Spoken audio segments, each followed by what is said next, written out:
हमारे जीवन में कितनी भी बाधा परेशानी क्यों न बनी हो, कोई नहीं देखता, परंतु हमारे भोलेनाथ उसे जरूर देखते हैं। सावन का ये महीना प्रारंभ हो गया है, कुछ दिन व्यतीत हो गए हैं और तो और सन 2023 का पूरा आधा वर्ष समाप्त हो गया है, फिर भी हमारे जीवन में परेशानियां बनी हुई हैं। परंतु यकीन मानिए, ये सावन का महीना बहुत कुछ लेकर के आया है आपके जीवन में।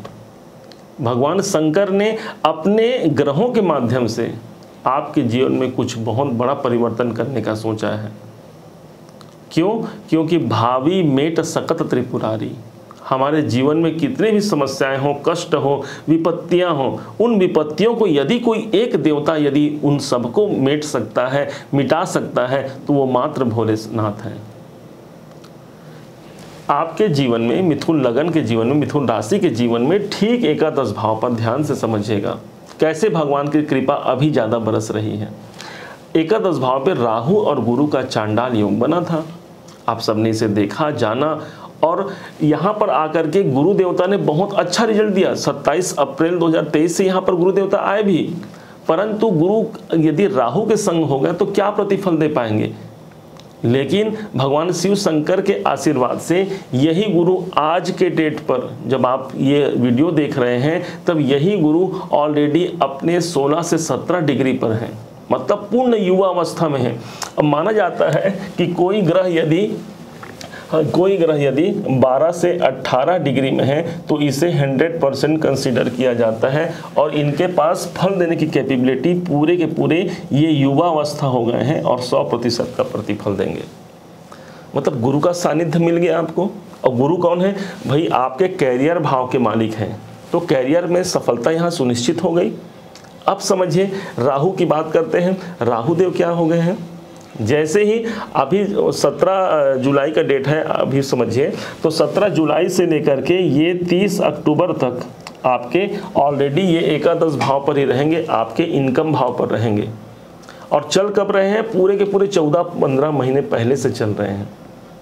मानो यहाँ पर आकर के एक प्रकार से इनकम पर ब्रेक लगा दिया हो राहु ने।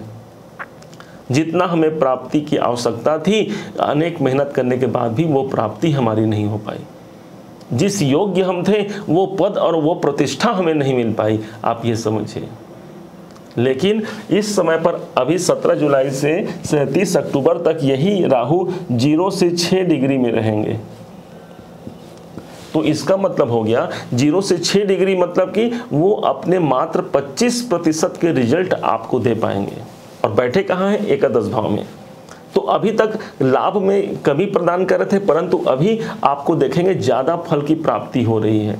तो इनकम में यहाँ पर बढ़ोतरी, इसका सबसे अच्छा सुयोग्य समय यही सावन का महीना है और पूरे अक्टूबर तक का आपको समझना चाहिए यही समय होगा।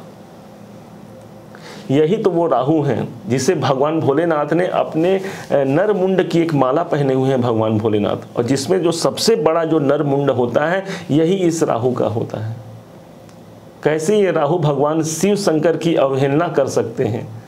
भगवान शिव शंकर की कृपा से ही, उन्हें उनके आशीर्वाद से ही ये राहु, मानो भगवान शंकर ने ही इस राहु को एक बाल अवस्था दे दी हो, मान लो बच्चा बना दिया हो। प्रभाव कहाँ जागृत करेंगे? इच्छाओं की पूर्ति करेंगे, लाभ इनकम को बढ़ाएंगे। 1 2 3 4 5 आपके पंचम भाव पर, आपके पंचम दृष्टि आपके तृतीय भाव पर होने के कारण आपके साहसों का प्रतिफल मिल पाएगा। छोटे भाई बहनों की समस्याओं का निदान हो पाएगा। तीसरा भाव हमारा अनुबंध है। किसी कारण से कोई एग्रीमेंट पूर्ण नहीं हो पा रहा था, तो उस एग्रीमेंट में भी यहाँ पर सफलता देखने को मिलेगी। जो बच्चे कैरियर में अपने कंपटीशन एग्जाम दिला रहे हैं, उन्हें भी यहाँ अभी तक यदि उनको कंपटीशन एग्जाम में यदि सफलता नहीं मिल रही है, पिछले 1.5 सालों से वो लगे हुए हैं, ये मानिए राहुदेव इस भाव पर दृष्टि दे करके वो बच्चे हो गए हैं, मतलब उनका दुष्प्रभाव भी बच्चे के समान हो गया। एक बच्चा आपका कुछ बिगाड़ पाएगा क्या? यदि किसी बच्चे को छोड़ दिया जाए, 5 साल का बच्चा हो, और अब कहा जाए कि भाई ये इस घर में है, तो क्या वो बच्चा आपके घर को कुछ खराब कर पाएगा? कोई आपका सामान कोई नुकसान करा पाएगा? तो इसी प्रकार से यहाँ पर आपको समझना है कि राहु अभी तक युवा अवस्था में थे तो आपके साहस और पराक्रमों को भी डाउन कर रहे थे। यहाँ पर जब ये बच्चे बन गए हैं तो ये इस भाव को अपने आप जागृति मिल जाएगी, मतलब आपका कॉन्फिडेंस बढ़ जाएगा। राहु की अगली दृष्टि आपके सप्तम भाव पर पड़ रही है। सप्तम भाव पर राहु की दृष्टि का पड़ना सीधा सीधा अभी तक जो हुआ वो क्या हुआ, मानसिक अशांति का सामना करना पड़ा। अब यही राहु जब पंचम पर दृष्टि दे रहे हैं और साथ में ये बाल्य अवस्था पर आ गए हैं, मतलब आपके डिसीजन जो होंगे वो बहुत अच्छे होंगे। आपको बच्चों से संबंधित यदि कोई चिंता लगी हुई है तो ये मानिए कि राहु यहाँ पर बच्चों से संबंधित चिंताओं से भी मुक्ति देंगे। यही वो भाव है जहाँ पर आप जुड़ करके शेयर मार्केट इत्यादि से धन कमाते हैं। राहु हो सकता है इस टाइम पर यदि लॉस दे रहे हैं तो अभी जो समय है पूरे 30 अक्टूबर तक का जो समय होगा राहु यहाँ पर शेयर मार्केट में भी इनकम कराएंगे। यही आपके प्रेम संबंधों का है। किसी भी प्रकार से आप अपने प्रेमी से या प्रेमिका से प्रेम करते हैं तो और उसमें बार बार बाधाएं बनी हुई हैं, लड़ाई झगड़ा हो रहा है, तो राहु यहाँ पर अब बच्चे बन गए हैं, मानिए आप दोनों के मध्य प्रेम भी अच्छा होगा। पति पत्नी के मध्य भी सामंजस्य की स्थिति यहाँ पर बैठाएंगे। 7, 8, 9 राहु की अगली दृष्टि आपके नवम भाव पर हो रही है। इस कारण से दाम्पत्य जीवन में भी एक अच्छा अवसर, जिनके विवाह में प्रॉब्लम आ रहे थे या वैवाहिक जीवन में प्रॉब्लम आ रहे थे, तो मानिए कि राहु की दृष्टि थी भाई, तो वैवाहिक जीवन कैसे प्रभावित नहीं होगा। जन्म पत्रिका में यदि राहु किसी भी प्रकार से आपके 7वें घर को प्रभावित कर दे तो विवाह होने तक में विलंब होता है। और तो और यदि विवाह किसी कारण से यदि अच्छे हो भी गए तो दाम्पत्य जीवन निभने में प्रॉब्लम होता है। और यहाँ पर गोचर की स्थिति यदि अनुकूल नहीं हुई तब तो समझिए कि और ज़्यादा हमारे आपसी तनाव बढ़ जाते हैं। तो राहु की दृष्टि यहाँ पर आकर के आप ये समझिए कि इस भाव के से संबंधित भी यदि कोई प्रॉब्लम है तो दूर होंगी। यही भाव आपके कैरियर हैं। दसम भाव से दसम भाव होने के कारण आपके मुख्य कैरियर के भाव भी यही हैं। आपके नौकरी, आपके बिजनेस, आपके प्रोफेशन में भी यहाँ पर ये मानिए कि यदि किसी प्रकार से कोई अड़चनें चली आ रही थी तो अभी वो समय आ गया है। आज के डेट से लेकर के 30 अक्टूबर तक का समय है, आप लग जाइए अपने कार्य पर। इससे बड़ा ग्रह संयोग आपको मिलने वाला नहीं है। शनि भी यहाँ पर वक्री स्थिति में है, राहु भी यहाँ पर जो बुरे प्रभाव दे रहे थे वो भी शांत स्थिति में है, और देव गुरु बृहस्पति यहाँ पर पूर्ण बली अवस्था में है। गुरु तो भाई बली रहे चाहे न रहे सदैव आपको लाभ देते रहेंगे, परंतु बली अवस्था में आकर, क्योंकि गुरु तो कैसे होंगे, गुरु का तो गंगा जल उनके पास है। वो तो जहां बैठेंगे, जिस भाव को देखेंगे वहां गंगा जल के समान मान लो पवित्र उस भाव को कर दिए। तो गुरु यहाँ पर आपकी जहाँ जहाँ राहु की दृष्टि है, राहु जहाँ पर बाल्य अवस्था होकर के जहाँ पर आपको प्रतिफल देंगे, वहीं पर गुरु यहाँ पर पूर्ण बली रूप से आपको प्रतिफल दे रहे हैं। आप ये समझिए, इतना अच्छा संयोग कभी कभी आता है, आप ये मानिए। और इस टाइम पर यदि हमने अपने कर्मों को बढ़ा लिया, जागृति कर लिया, क्योंकि एक स्थान पर यदि हम लगातार बैठे हैं और अपने कर्मों को सिर्फ मनन करते हैं तो क्या वो कर्म हमारे साक्षात रूप में परिणित हो पाएंगे। माना जाता है कि गुरु के पास वो गंगा जल है, और गंगा जल होता कहाँ है, भगवान शंकर की कहाँ है गंगा जल। आपको तो याद है भगवान शंकर ने अपनी जटाओं में गंगा जल को समाहित किया है। गंगा को सामर्थ्य, गंगा को अपने सिर पर धारण करने का कारण क्या है भगवान भोलेनाथ का। क्यों? क्योंकि गंगा जी ज्ञान गंगा मानी गई है। इसी कारण से भगवान शंकर किसी को नहीं पूछते जिनके पास ज्ञान है, जो निरंतर अपने जीवन में दूसरों का भला करते हैं, उनको भगवान शंकर अपने शीश पर, अपने जटाओं पर निवास देते हैं।